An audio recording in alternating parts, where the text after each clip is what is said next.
शिव गुरु चले न चेलावन का संगा हिलोर मारे देख नैया ए भैया हिलोर मारे देख नैया ए भैया हिलोर मारे देख नैया ए भैया हिलोर मारे आनी बुनी आइल रहे बड़ा रे मौज के आनी बुनी आइल रहे बड़ा रे मौज के नैया ऊपर पानी भैले बड़ा रे आवाज के नैया बीचे पानी अइले बड़ा रे मौज के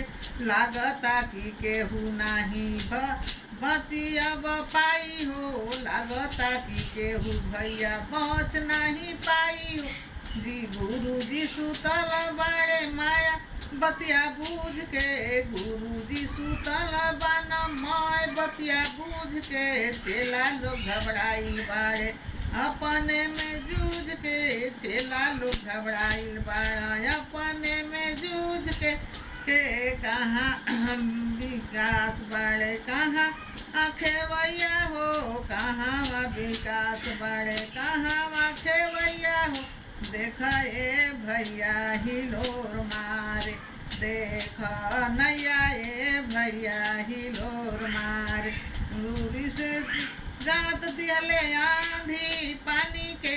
अंगूरी से जात दिले आंधी पानी के आंधी पानी भागी गईले गुरु जी के देख के आंधी पानी भागी गईले गुरु जी के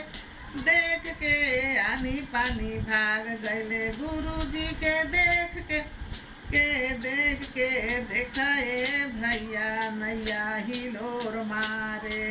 देख नैया ए भैया हिलोर मारे देख नैया ए भैया हिलोर मारे देख नैया ए भैया हिलोर मारे आनी बुनी आइल रहे बड़ा रे मौज के नैया ऊपर पानी भैले